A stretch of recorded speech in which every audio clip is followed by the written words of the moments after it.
Hello, good evening, good afternoon, and good morning, depending where you are. Welcome to Connect Africa. So, today on Wednesday, we have a special guest here with us, and that is Sister Choice Okoro. She's a family of Connect Africa, but it's after a long time. Now, I am going to introduce our guest today, and I'm excited.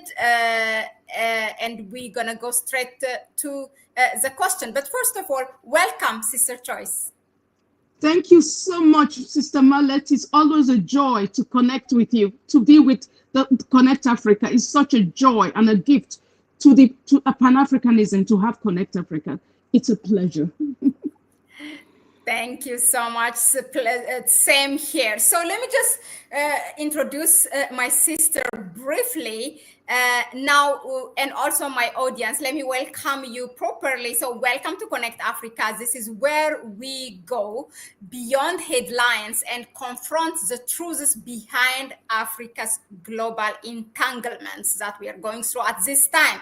So today's guest is someone who has not only served at the highest levels of the UN in humanitarian affairs, but who now dares to speak about what really happens behind the scenes, especially in moments when African nations are rising to reclaim control of their destinies. And that is Sister Choice Ufuoma Okoro. So welcome for joining us again, Sister Choice.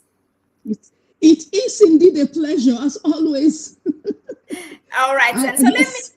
All right, without further ado, I'm going to throw the first question. So to start with, we are seeing a wave of African countries like Burkina Faso taking back control of their land, resources, and governance as well. Yet, at the same time, there is a visible surge of international humanitarian support being injected into these same countries like Burkina Faso and others who are following the step of Burkina Faso in the Sahel state. Now, my question is, from your experience at the United Nations, what role do these humanitarian deployments really play in countries that are reclaiming their sovereignty?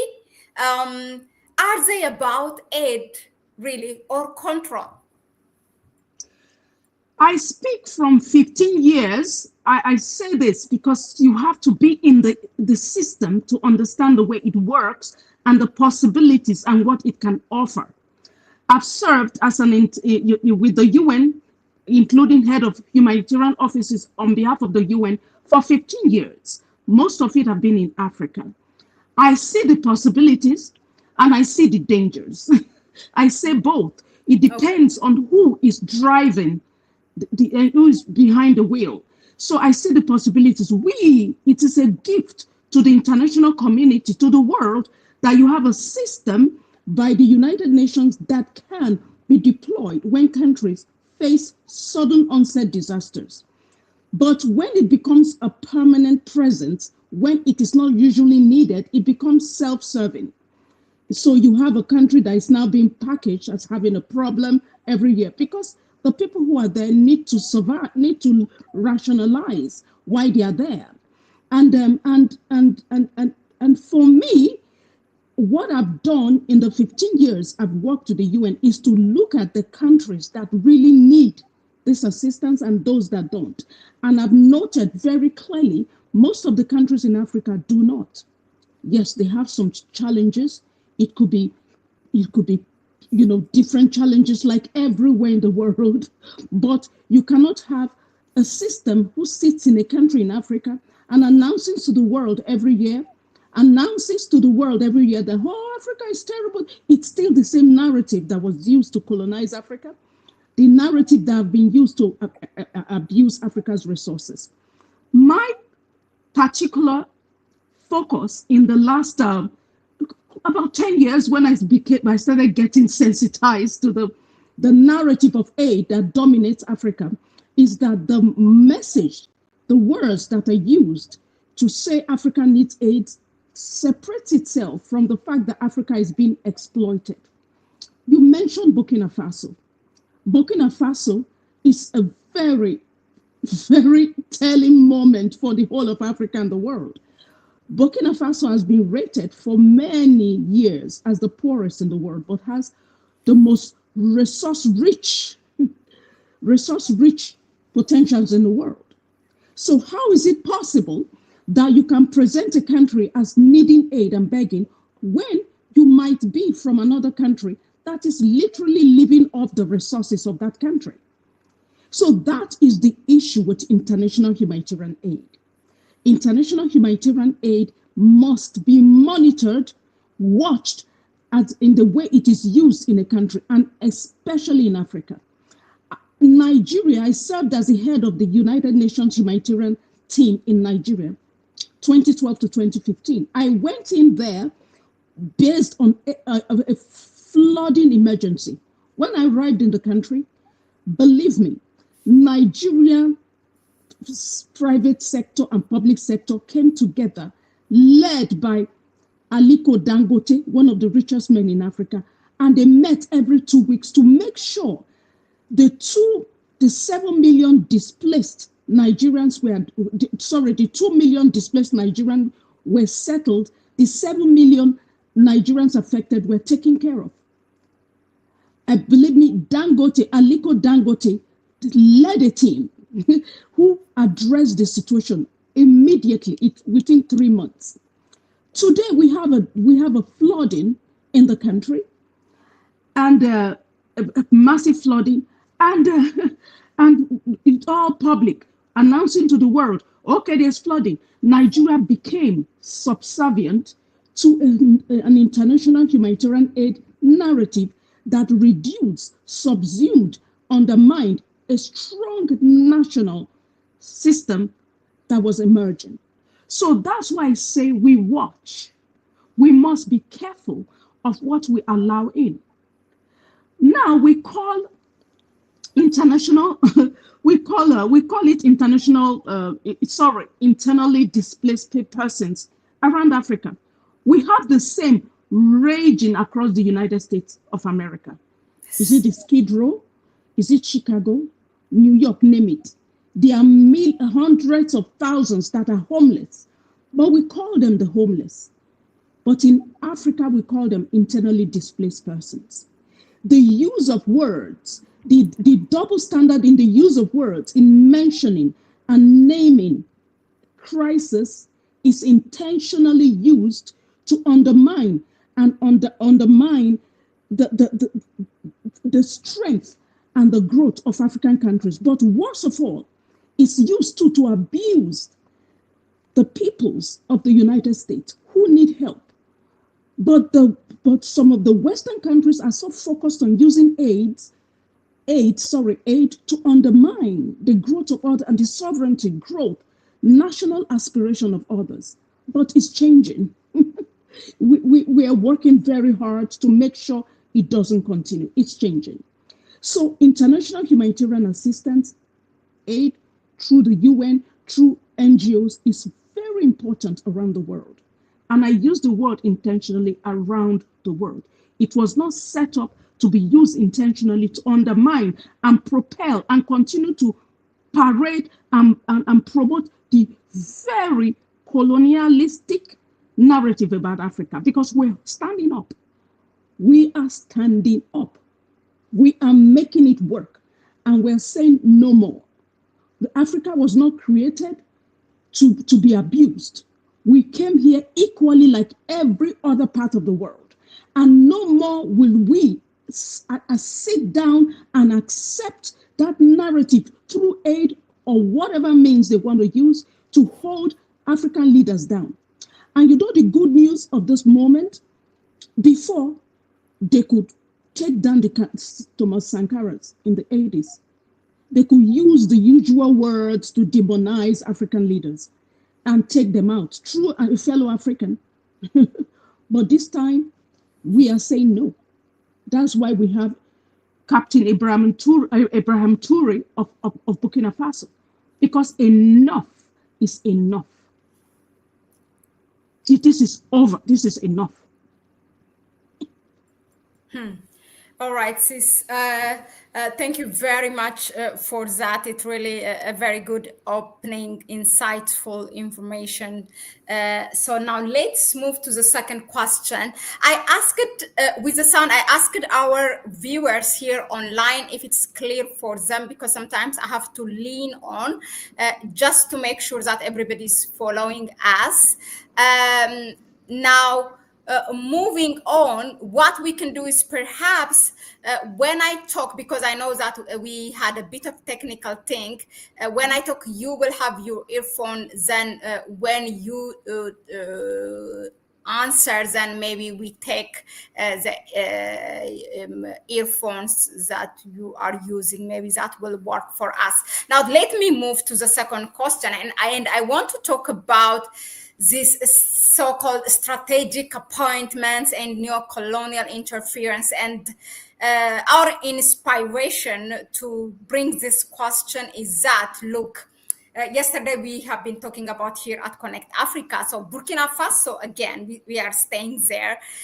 Despite Western sanctions, it's showing internal stability and growth. But now we see these new international appointments being made, now including yesterday, a new UNICEF representative has arrived there, and the Prime Minister, Emmanuel Ouedraogo, has welcomed the team. And at the moment, when actually the local governance seems to be working, we can mention a number of things like the free education, free childbirth, and others. Now, my question to you is that why should African nations be especially vigilant when these development agencies position themselves in places that are proving and they can stand on their own, like Burkina Faso? This is a trend. This is a trend, and I state it very clearly. It's a trend. The face of those who have always been used to undermine the growth of Africa, the growth of African countries, have been the same faces as ours. They look like us. We mentioned Burkina Faso.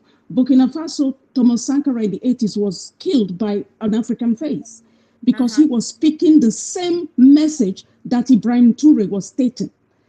They spoke the same things, exactly: sovereignty, using the country's resources for themselves. Now, we have to face the fact that some of the head of the international systems that have not worked for Africa have been African faces. Most times they are African women's faces. It's like you tick the box. African, yes. Woman, yes. Black, yes. 3 strikes in one. So you're able to check 3 in 1, and they accept this appointment. Now, talking about the role of international humanitarian presence in countries that are standing up, like Burkina Faso. The challenge there is that these countries, Burkina Faso needs to understand that when international humanitarian systems or presence go into a country, they have to rationalize their presence. You rationalize your presence by looking for the problem. International humanitarian systems do not exist in the West. You don't have them in the United States, Sweden, in Norway, Belgium. You don't have them there. You don't have them there because when we as international humanitarian actors go to a place, we have to rationalize. We are there to look for problems. So what you hear are problems.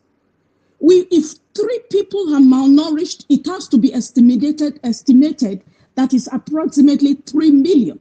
We have to, but don't forget the producers, those who produce the fortified biscuits to address malnourished children. It is produced from France. It employs about 100 people in France.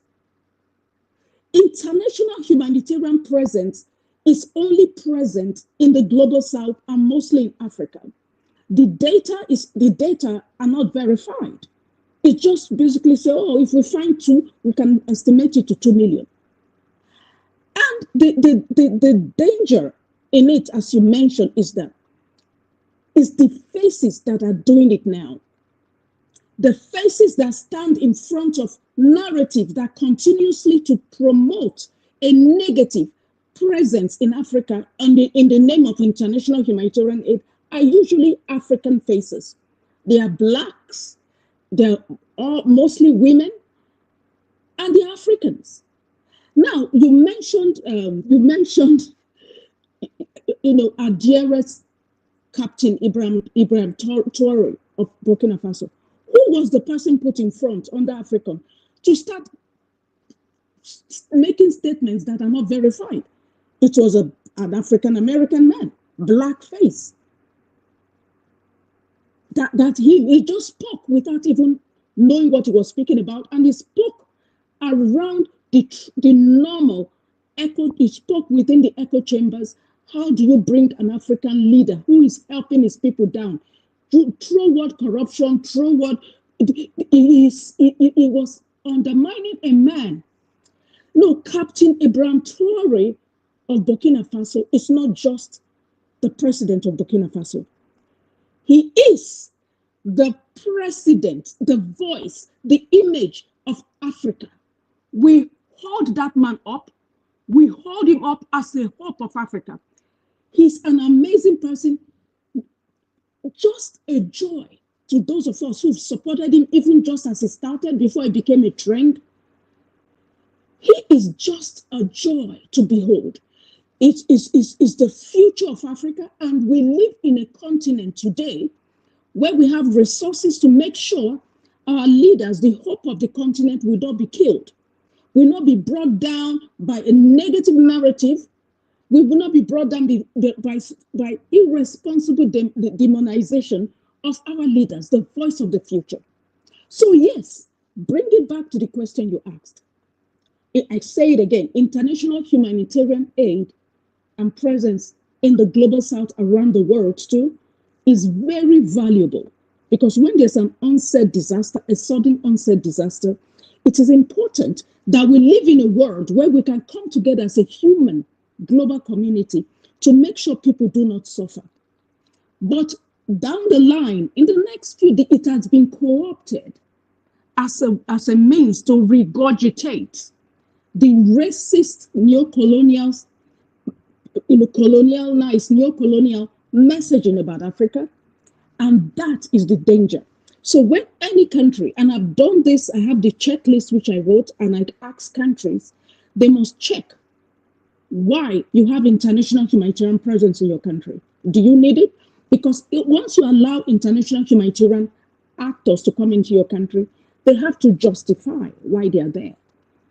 And to justify why they are there, they have to talk about everything that is awful about your country. That means you're not going to get tourism. That means you're going to be seen globally as a beggar. So you have to be careful and conscious of what you allow in, because you're not going to get aid. It's not about aid, it's about the presence. That presence will monitor you and gather every negative aspect of your country and shoot it out to the world. And don't forget that every part of this world has negative aspects. Every part of this world, there's the cons and the pros and the cons. So those who allow those elements in must be careful. And I say this to all, especially African countries, must be careful of the fact that they are allowing anti-development pro. They must, because that's what's happening. International humanitarian action is intended. We cannot hear you. Something happened with your voice, with the sound. But it's okay. Maybe okay, all right then. International humanitarian action Yeah, and like that. presence. Speak closer. It's better. Okay. Okay. International humanitarian action and presence is intended for sudden onset disasters. It's like, think of the world countries as neighbors. Mm-hmm. When you have a problem, when something happens to you suddenly, your neighbor come to support, to help. When you now turn a particular part of the world into beggars that sustain a narrative that clouds and distracts from resource theft and extraction, we have a problem. And that's what's been happening in Burkina Faso. That's what's been happening in major part of many countries in Africa. Burkina Faso is resource rich, rich in gold. All we've heard, I have worked in the international humanitarian community for 15 years. All we hear every year is Burkina Faso is one of the poorest countries in the world. It needs aid. It didn't need aid. It was dealing with theft. Yeah. The West was stealing from it and saying it is poor. We have a man, Ibrahim Toure, who is standing up to say that, no, my people must live off what they own. And that is the future of Africa. Thank you. Thank you, Sister Choice, for that. My viewers and myself want to see you better. Is it possible to face against the sun, maybe? Okay. Yeah, I'm going to put you like, yeah, while you do that. So viewers, if you have any question, you can put it in the chat section so that, you know, Sister Choice can answer you after we are through with all our questions here at Connect Africa. But yeah, you can drop it in the chat section.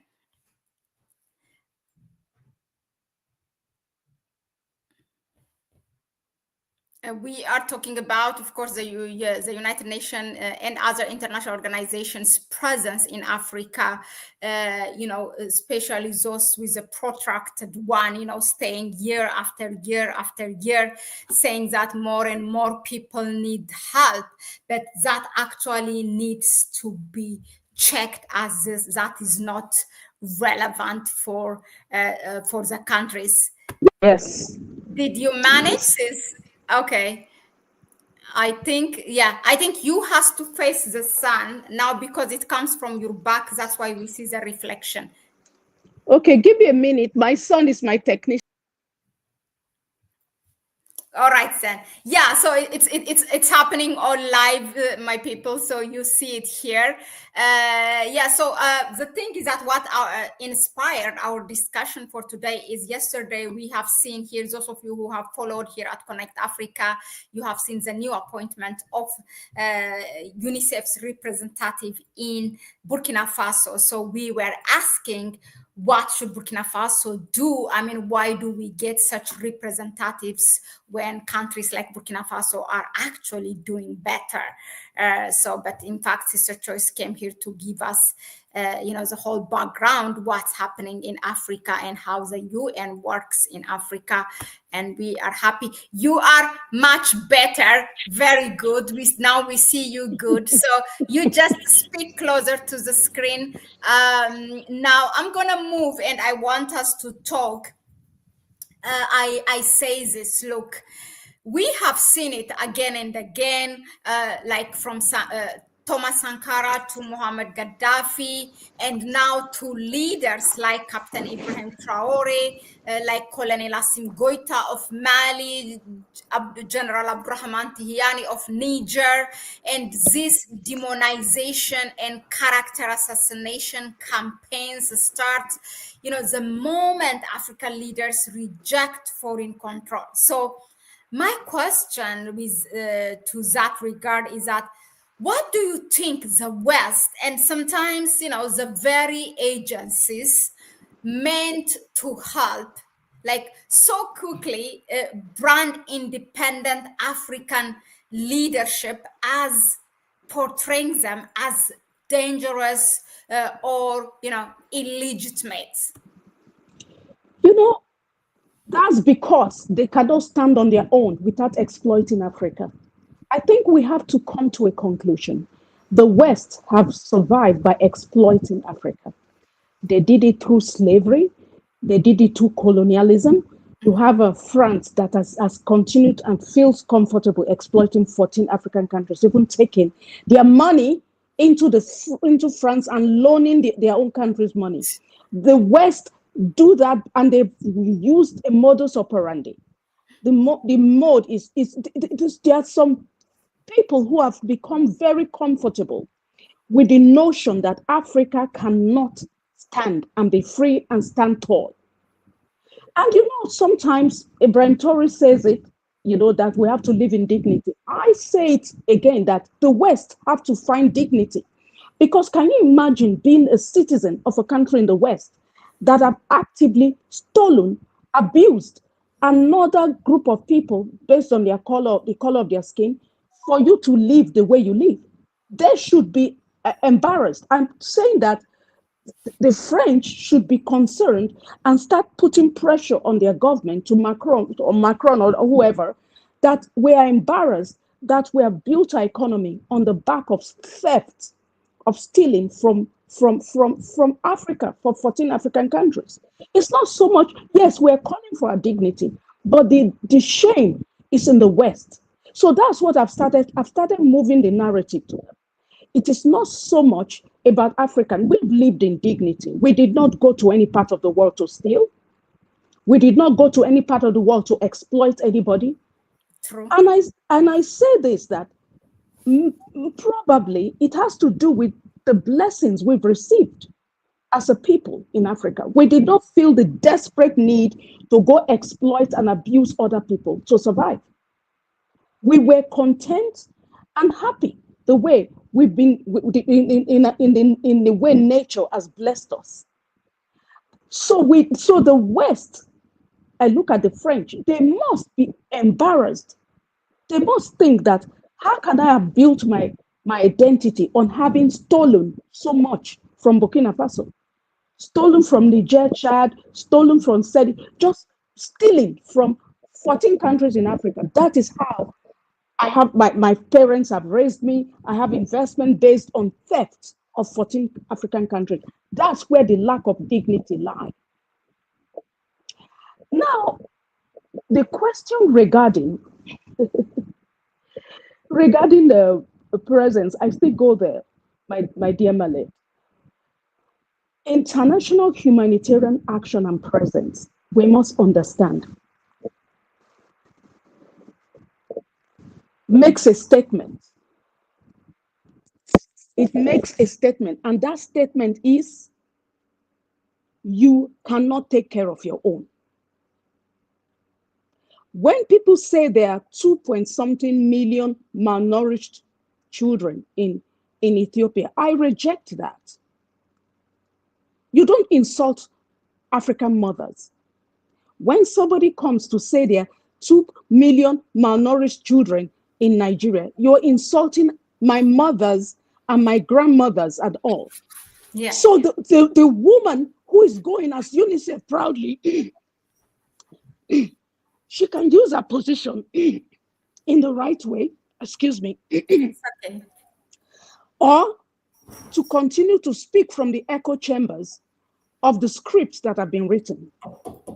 Now, we are talking about Burkina Faso, where Captain Ibrahim Traore, the president of Burkina Faso, has built 847 schools, Yeah. has ensured free healthcare, has been able to start construction of free housing for millions, has now been able to secure and leverage Burkina Faso's gold reserve to build Burkina Faso. That is an amazing man that has done what no UNICEF, none of them have done for Burkina Faso. Exactly. For decades.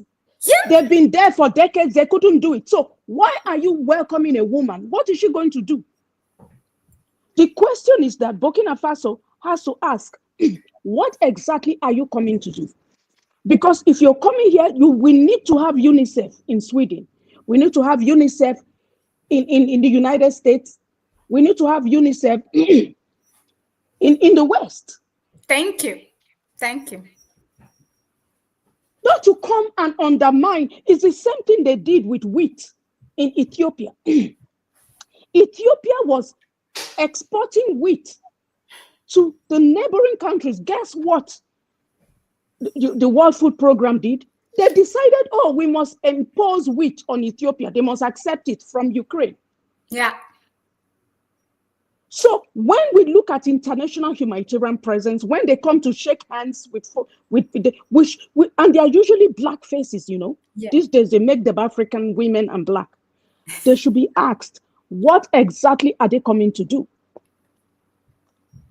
What is to divert attention from what is happening? Yeah. And that is a question that needs to be asked. What and Burkina Faso, you know, the country must ask exactly what are your terms of reference, what are your deliverables, what exactly are you going to do, given what we're doing? Because they are going to tell you children going to school, there are 847 schools built. There's healthcare, free healthcare. These are things, over 60 years of these agencies being in African countries, nothing was achieved.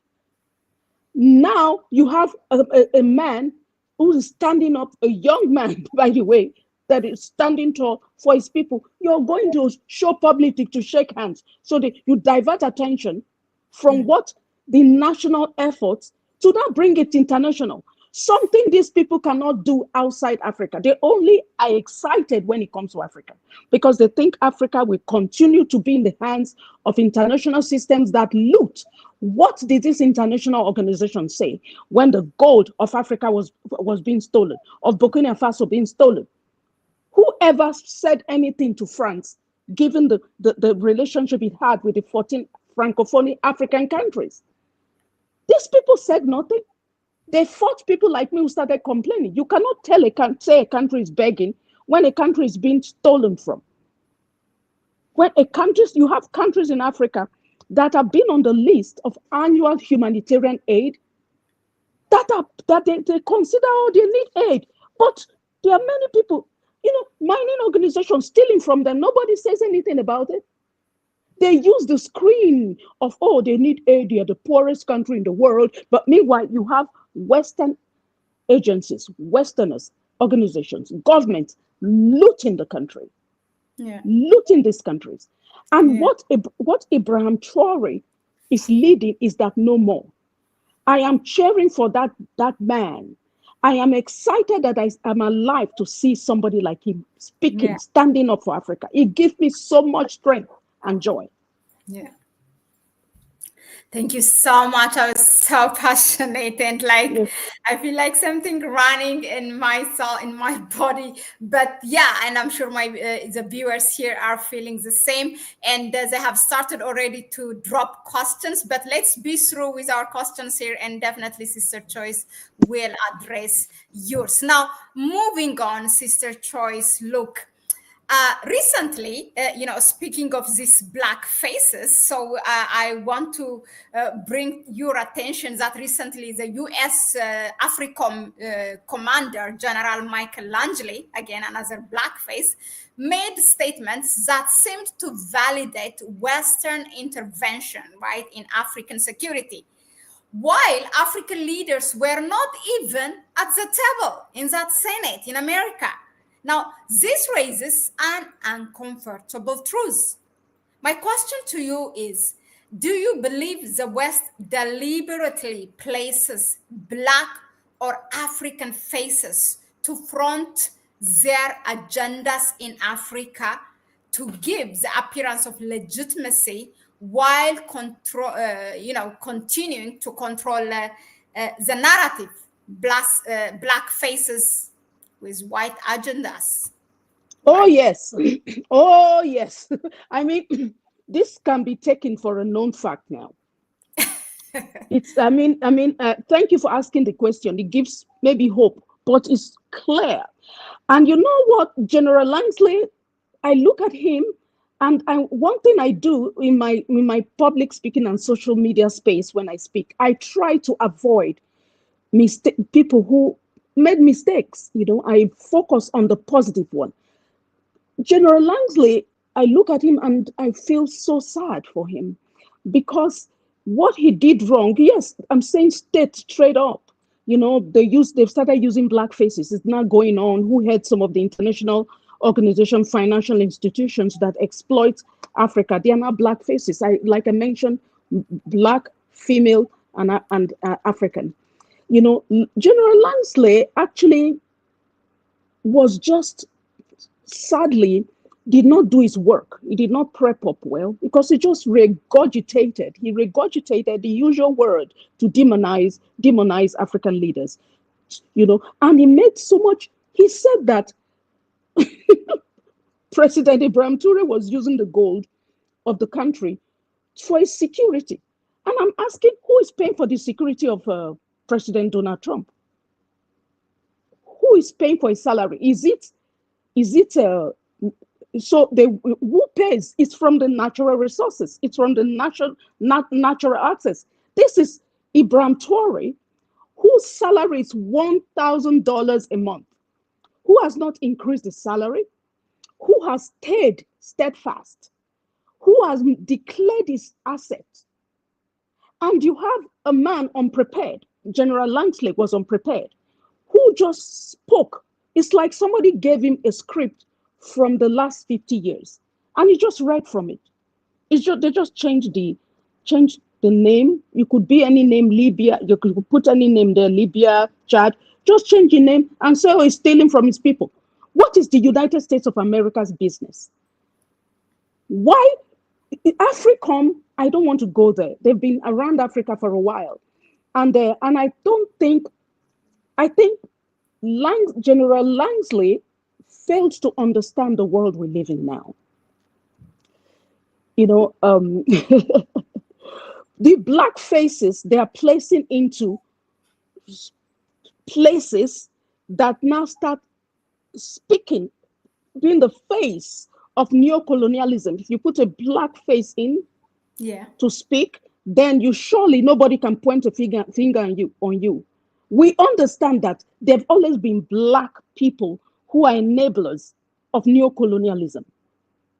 They are those who've sat quietly, just earned their salaries, and just been puppets.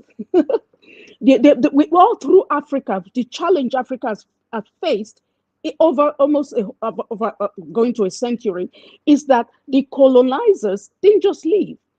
They made sure they had the puppets in place. And these puppets are usually Africans. They're usually black faces. So there's nothing new about what General Lansley did. And there's nothing new about the foray of black faces they are appointing. And they do it in the international humanitarian system these days. You see blacks. They put blacks in. Oh, this is a black woman. Yeah, my deputy is a black woman. The assistant is a black woman, black from Africa. And they just assume that now you have a black person, we can continue to exploit you because there's a core person of your race and your country who is joining us to exploit you. Mm-hmm. And that is norm. So to ask that has become norm, Mahlet, my sister. It is not a known fact that black faces have become the face of neocolonialism, financial institutions, international organizations, international humanitarian aid that has not worked for decades. They just put them there and they speak. And they speak from the same echo chamber. They read from the same script. And the assumption is that here you go, it's a black person saying it. No, these days we don't buy that. We will call you out. You are a sellout. If you're a sellout, you're a sellout. And we live in a world of social media. It's a powerful world. And the people they killed Thomas Sankara. We didn't have social media to mobilize. They killed many people. Today, we know. And those people who take appointments and stand in front and think they're going to be used to undermine a strong government in Africa that is standing up, building national capacity to stand, we are watching them. And you know the danger of some of these appointments? They give their reports to international organizations. All they look for is what is going wrong. Yeah. If you sent me to the United States, I will tell you what's going wrong. They have a huge crisis in homelessness. Thank you. Yeah. I will tell you that was announced to the world. So these people go there and they are waiting because they are paid, and they are rationalized by how they promote what they see is going wrong. And everybody likes to say what's going on in Africa. They forget the suffering in the United States. Mm-hmm. In Skid Row, the homelessness, the people are suffering. And I feel for them. Yeah. You know, Africa is not begging. Africa is not a poor. I raised my son from when he was almost 6 in Africa because I believed in it. The notion that a continent can be abused, not through theft of its resources, but through a narrative and a branding that they have to beg from those who is exploiting them. That you come and thief from my home, but I have to beg you, and I don't get anything. I just beg, and you promote me as a beggar, but you come every year to steal. It is just something Africans are rejecting. It is rejected. It will be no more. There are people like me who have put their career on the line to fight it. It will not continue.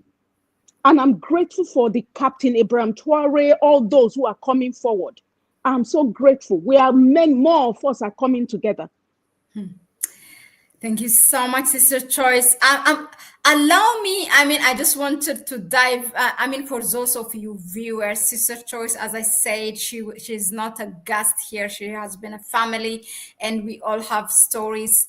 When you reminded me a time when Ethiopia was having that war in the northern part from 2020 till 2022.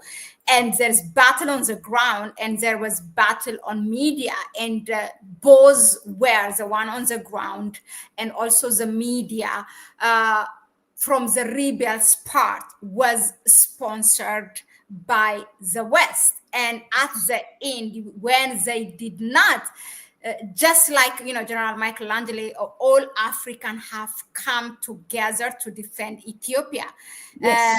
And then at the end, all the cases are finished. So they started to demonize the country and the leader with human rights violation. And I remember from Switzerland, was it the UNHCR,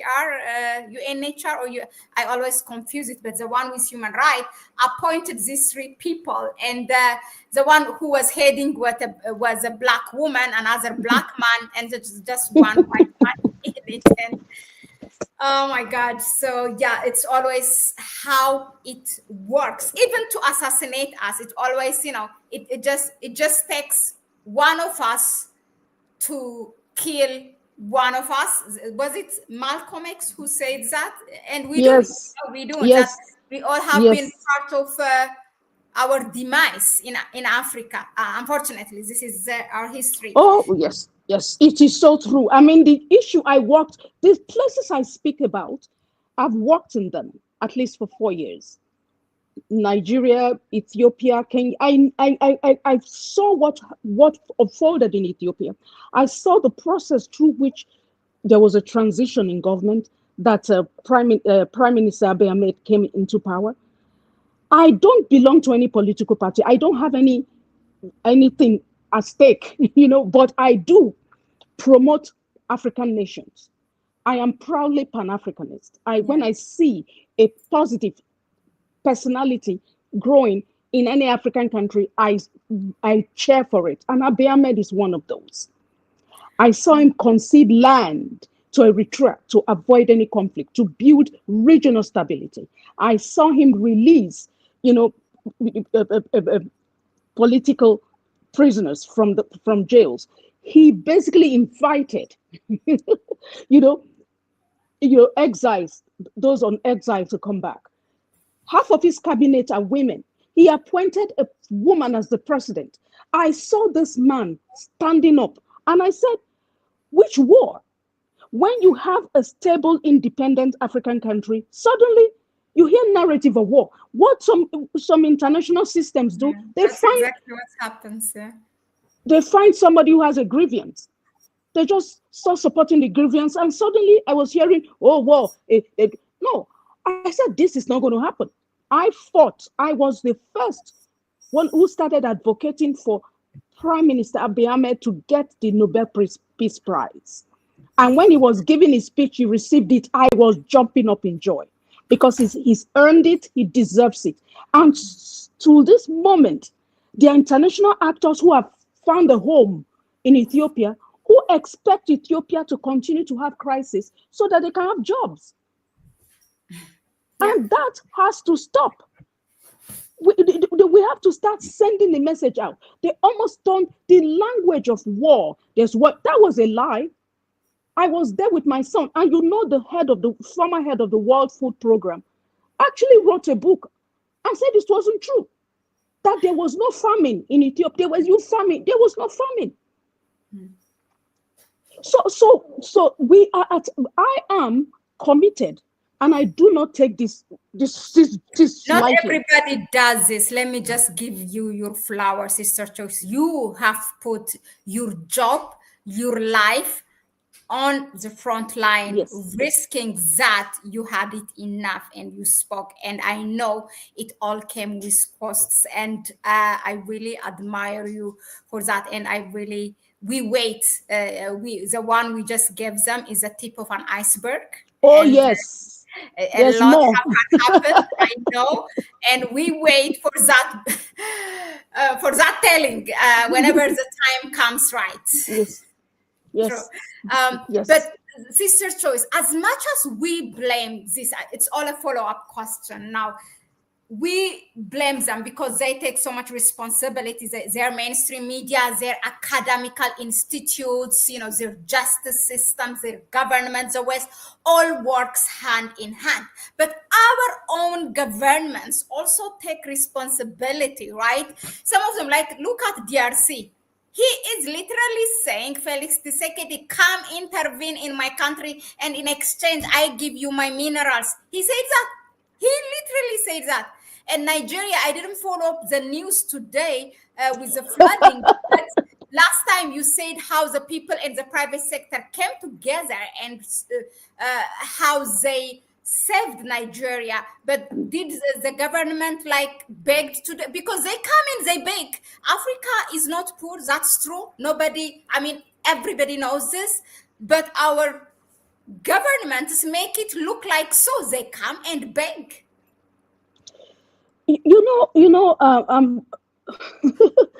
My dear Mahlet, there's something I decided to start doing because I would have been drained down with what was going wrong around the continent, because I started working around Africa in my late teens. I tell people that March 19th, 1992, I was in South Africa when they were voting to end apartheid. I started advocating for the well-being of Africa from the age of 17.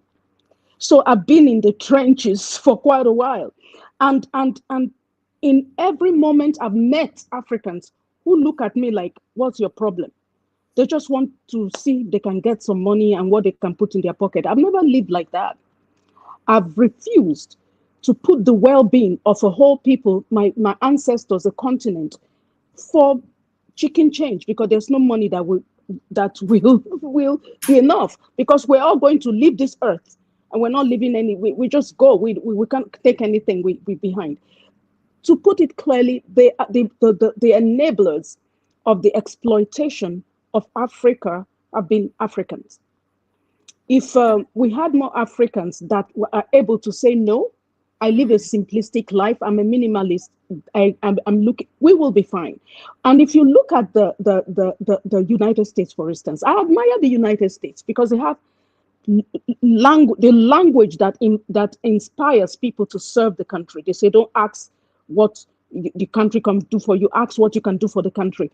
Land of the brave and free. That is not especially true.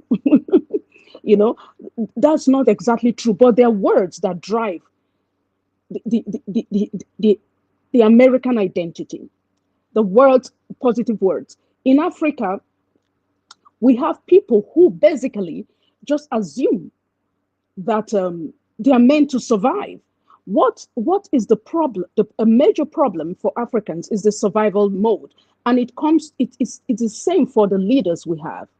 I look at the issue with Gabon, for instance. And I sit sad when there was a coup, or when he was ousted.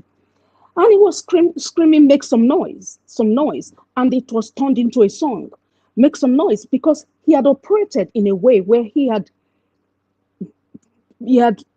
favored certain people, most likely from Gabon and international. And when it happened to him, he was in house arrest, literally. He put a video in front of him and was saying, make some. He thought people will make some noise, you agitate for his release.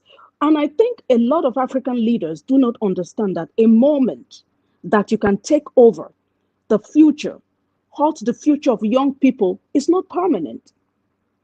It is there for a short time. And when the time comes, you will be taken away. What African leaders must understand, I believe, is that when you leave this earth, what is your legacy? Captain Ibrahim Traore is definitely going to be a hero for the rest of his life. His children will live off their father's legacy.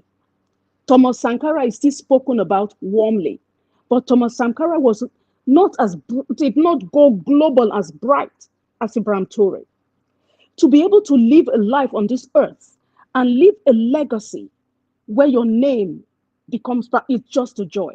But to live on this earth where you leave a name that is one of having stolen from millions is terrible. And I say this again, the face of Africans that are used to oppress Africans must remember that those faces are going to now be permanent, because we have the gift of social media. The stories that are going to be told will be multiple. Most of these people are not going to be able to hide. We are moving forward. I've seen it. The continent is moving forward. There's a new generation, and they are younger.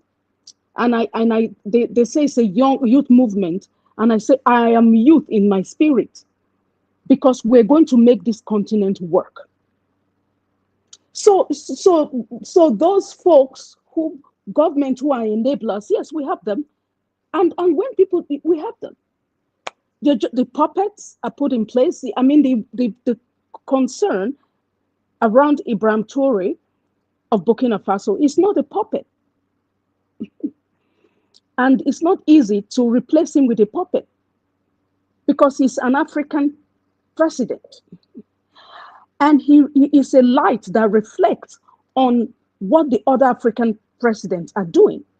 And if you can imagine that a country that was rated as the poorest in the world, one of the poorest in the world, is become a beacon of light to all Blacks in the world, to the whole of Africa. There is hope.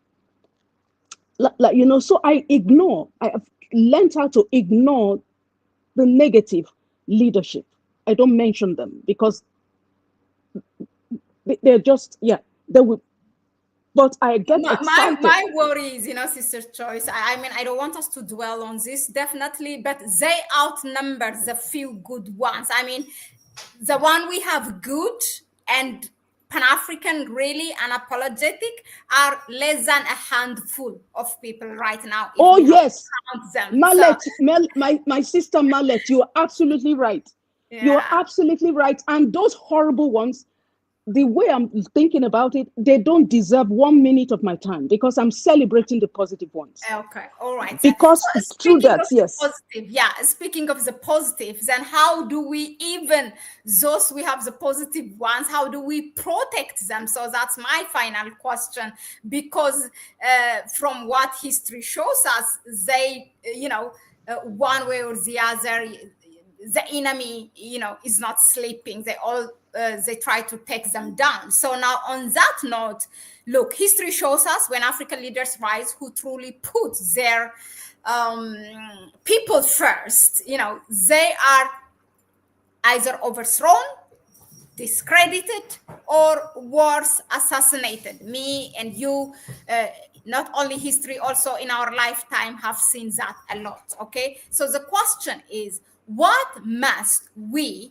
as Africans do to protect our true leaders, those who refuse, to be bought from being taken down, to protect foreign access to our resources in the continent.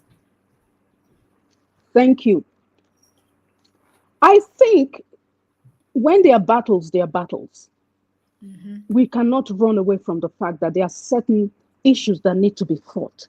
Yeah. Now, what when one thing I when Ibrahim Toure came in they called him it's a coup. I said it's a revolution, and some people I was in part of it started watching. April 30th, 2025 saw a global movement in support of Captain Ibrahim Toure of Burkina Faso. It is an awakening. It doesn't mean the battle will be won in a minute, but it just tells us a story that the world has been built by awareness, advocacy. Yeah. When you do your podcast, this brilliant, what you've been doing for over 2 years, since I'm part of the Connect Africa family, I've seen the work you've been doing. That is a step ahead.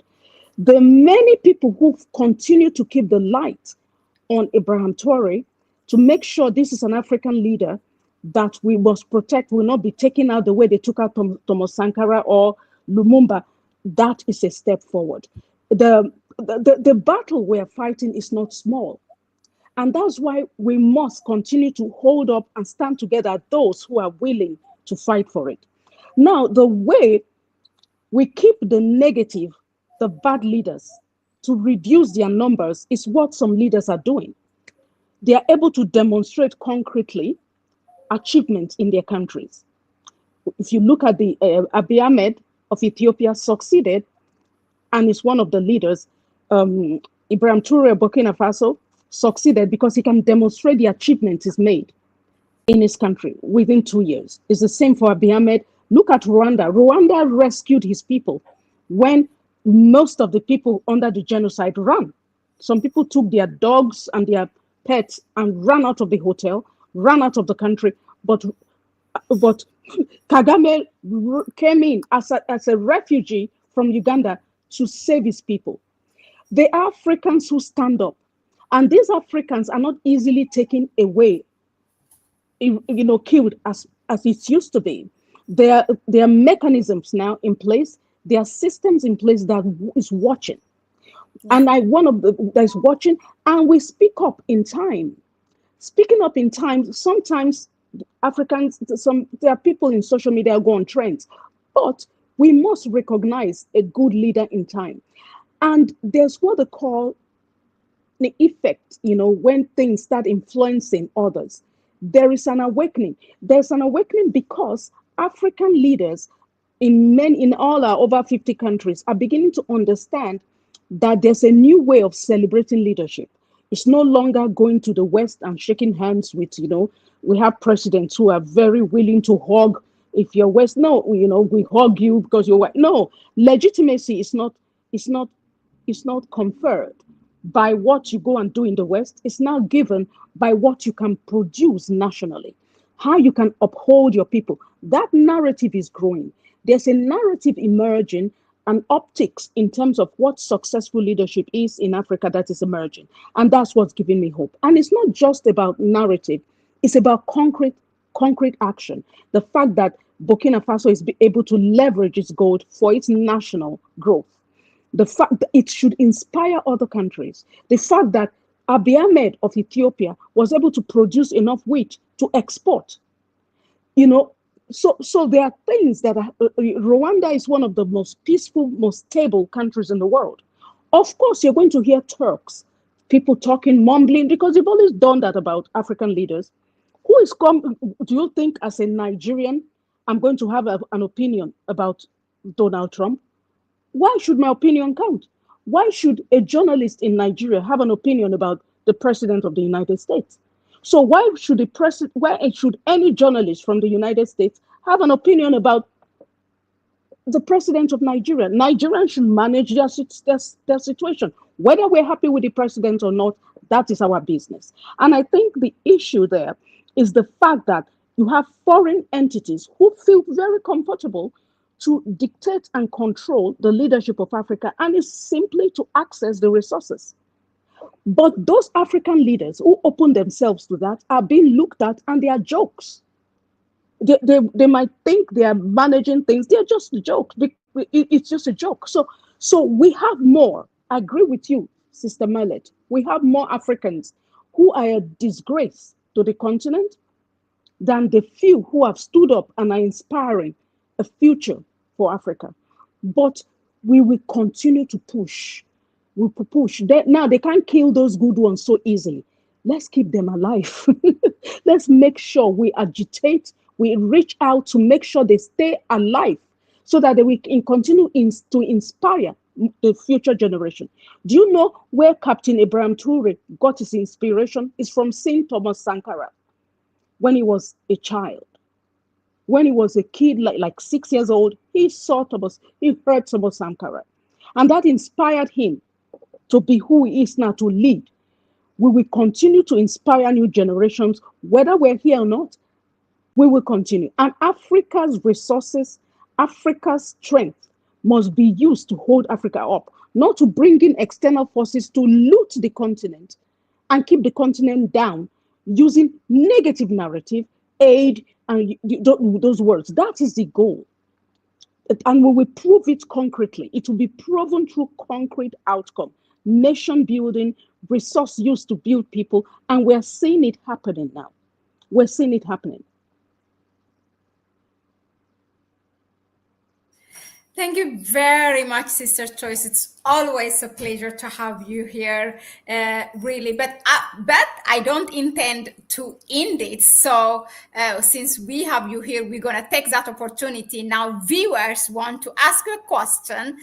So the first one here is David Sumner. I assume it's a he. So can you ask Sister Choice, what should we do with Black people who are against the liberation of Black/African people? It is these people that will hold us back from total sovereignty. I've come across in my about 28 years in the field, international humanitarian affairs, in being a Pan-Africanist, I run into, in fact, the most opposing ones, Africans, Blacks, who have doubts about themselves. What I've come to realize is not so much against the continent, it's an internalized state of being. They've internalized the notion of who they are as less. And so what I've done personally is to treat them as the casualties.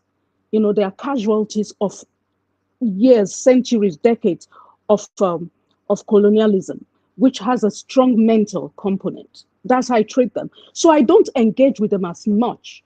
I just put them where they belong because they're usually very unhappy. I've seen the most buoyant, bubbly, strong Blacks and Africans I've met are those who've come to understand the need to undo the mental torture that has been imposed on the race for centuries with negative words. So I put them aside. Then, in terms of the work environment, they come into and they can be destructive, in terms of their intervention. When you're saying, no, we don't need to use this word, there are no 2 million malnourished children in Ethiopia, that's a negative portrayal of a country. Those who say, but they are, you ask for data. Where are the facts? I worked with one in Ethiopia, and he just wanted the salary. He felt, he couldn't do it himself, but we should do a bogus number of 2 million people, 2 million children malnourished. So I said, nope, where are they?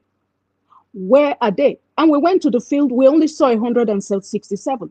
I said, where are they? I use facts, because when you hold some of these Africans who are doubters, who want to pull the continent down, when you go with them on facts, they start stumbling. You actually realize that it's not so much about the situation on the ground, it's what they believed in the work environment is their MO for survival. They just want to survive. They just want to earn their salaries. They just want to speak from the echo chambers that has been established by the West about how Africa should sound and be. And that's the understanding. It didn't come to me early, but towards the last 6-7 years, I started understanding that it's a mental disarray, it's a mental situation, is the way they think of themselves. And so I treat them as not exactly where they should be. So that has helped me deal with them. But I've run into a lot of them. And there are some who will literally ignore you while they sit with their masters, their former colonial masters, because they feel safe there. They feel if I'm there, I will be fine. I can guarantee my job for the next 1 year. And that is how I treat them. But in it all, I've come to learn as well that the ability to state the truth factually in a moment is not, yes, it can be risky, but some of the people who come to say thank you for saying that end up being white. They end up being white. The Africans, the blacks, they avoid me in conferences, some of them, then come to my room at the end to tell me what I said was right, but they don't speak up publicly in the conference because it's just looking out for number one. Those people who are looking out for the continent are those, it's a risky place to be. Yeah, thank you. All right. So the last question we have from CNS, these are our regular viewers. He's our regular viewer. So he asks, how do we ensure that millions of pro-Africa leaders are raised all around Africa? Millions of pro-African leaders are raised in Africa. All around Africa. Yeah, I'm not sure. Yeah, what he wanted to say. Being like raising them. Me too. I'm a bit confused. But I repeat, how do we ensure that millions of pro-Africa leaders are raised all around the world? It should be maybe, or all around Africa, or maybe within the continent. Within the continent, around the world, we have a gift. We have a social media.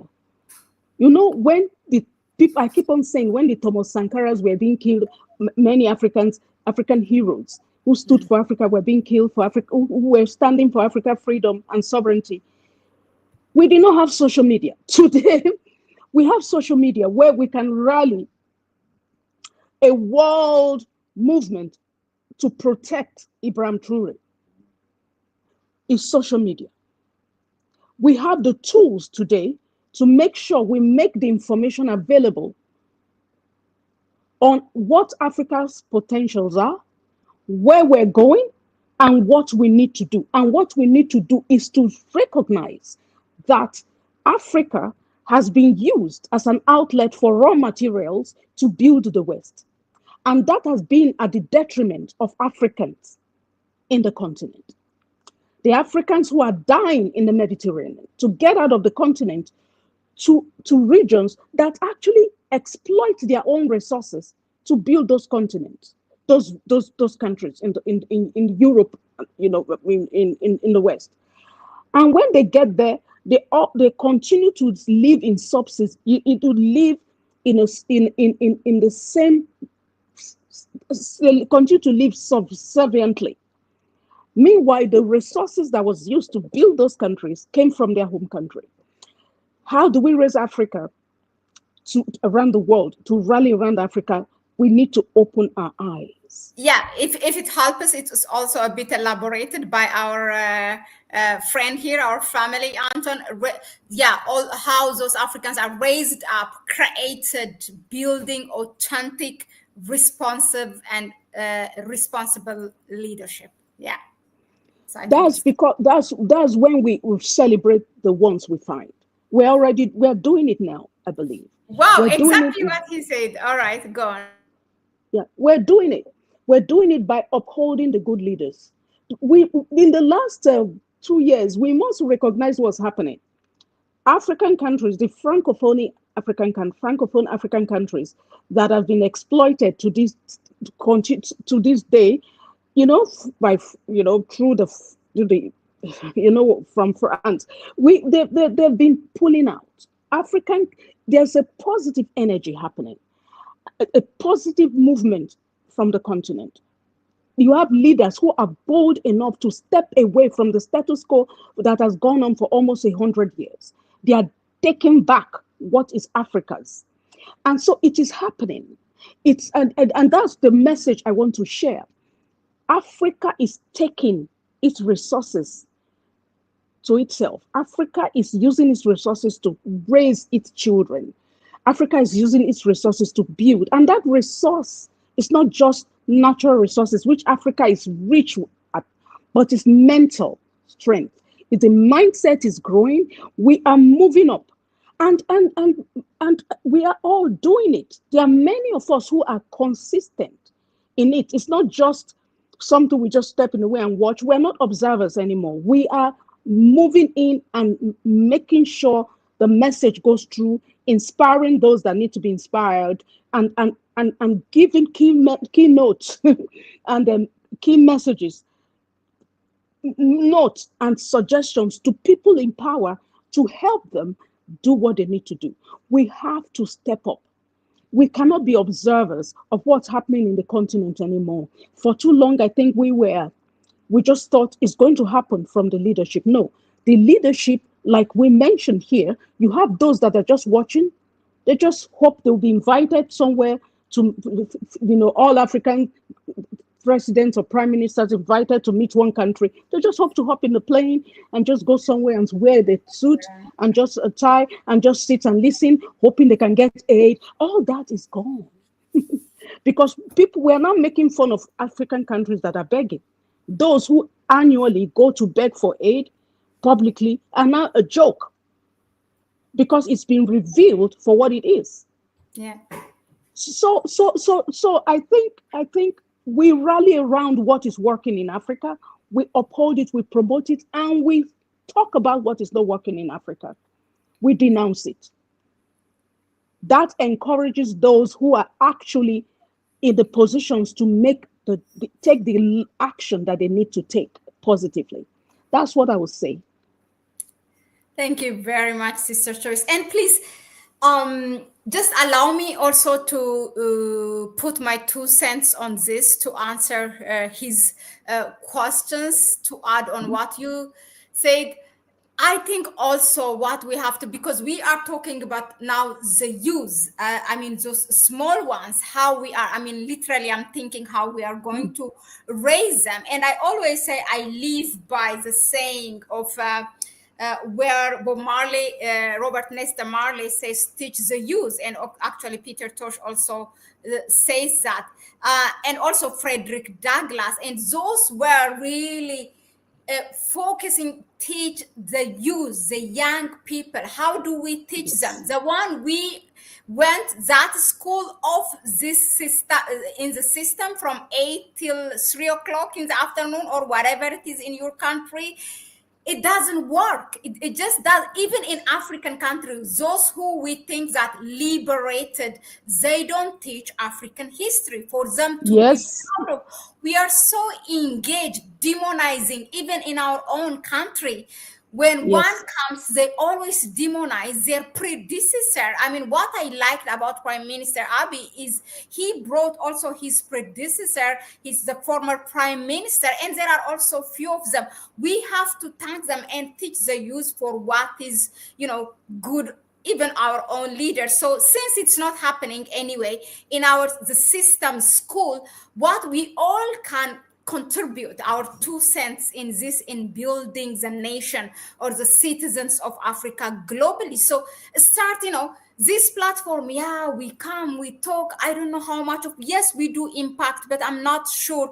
Maybe we change the minds of our people, the likes, the adult people, but I'm not sure how much of us invest time in, the small one. So what we can do is, if school is not doing it, teach the youth at home, to your children, to your siblings, to your nephew, your niece, I don't know, a neighbor child. Just do something. Buy him a book or get a history book of any African and make him or her read. teach them, because Yes. informally, Yes. that's Yes. what we need to do. Yes. And just imagine if we, all of us, I mean, it might sound a cliche because I have said this so many times. Imagine we all do that in our family, and how Africa become, I mean, like if we can change my children or my siblings, and all of us do our responsibility in 20 years. I think this was Frederick Douglass said, in 2 decades or 3 decades, Africa don't need people like me or any others, this platform, because they all become aware. So it's a work. We are not going to see it overnight or even in Yes. 5 years. But in 2 decades, if we start to do this, we have also a responsibility, and we will see a change definitely in 2 decades, because that person become a young man, like he's educated from graduated from college or whatever. But let us leave what we are talking about. Me and Sister Choice talk about a lot our children. We both have sons, and how it is useful to do for me and her in front of our children, that they become Yes. part of it, they are aware of it, reasoning. And we are raising adults. We are not, adults in this tough world. And for real, when you live Yes. outside of Africa, but even in our continent, that thing is not happening in our school. It's just the whole academic system imported from Europe or whatever. So let's just do our part within our family, within our own shelter, little Yes. cave. Yes. And that's Yes. where it starts, sister. I don't want the closing point to take it from you, but Oh, you no, make no, no, no. This is what you've just said is key, is very key. I say that I raised my son from the age of 6, mainly in Africa. He's 22 years old now. It was always clear to me that I wanted to. Yes, I was in Canada. His father is Canadian, but I took my son. I prayed to God, help me. Let me take my son from here to Africa, and I did. So I agree 100% and more with you, Sister Mahlet. It's true. The neighbors, yeah, to raise awareness, we have to, because we all Africans cannot go to Europe and North America. We cannot empty ourselves. It's 1.4 billion population. We have to make Africa work for Africa Yeah, and so go Africans. buy that Yes, book of, it could be a biography of Malcolm X, it could be about Marcus Garvey or anyone. Buy it and give them, make them see documentary, very little thing, it seems, but it yes, has an impact. Uh, yes, yeah. yes. So I agree with you. Yes, yeah, definitely. yes. This is what we do. Thank you so much, our viewers here: Ernest Parker, Anton Dalema, CNS, David Sumner, Catherine Herman, sister, all of you. Thank you for your all input, for being here, for your questions, suggestions, and comments. And definitely, this is not the last time. Of course, it's not the first time with our sister Choice. She has a lot to say. Trust me, I know what is boiling inside her, and we will have another time also to do, on another topic as Thank you. well. Thank you. Sister, thank you so much, for being Thank you. here. Yeah. Thank you. All Thank right, you. then. So have a good Thank you. evening, and please go ahead and share the knowledge. Do not keep it for yourself. Please share. It starts also from here. Share the video with your network. Show it to others. Share it. Support us through our PayPal account and Buy Me a Coffee link. You can find it in the description section. And that's all. Have a blessed evening, afternoon, and You we will too. see you again on the next one. Ciao. Thank you.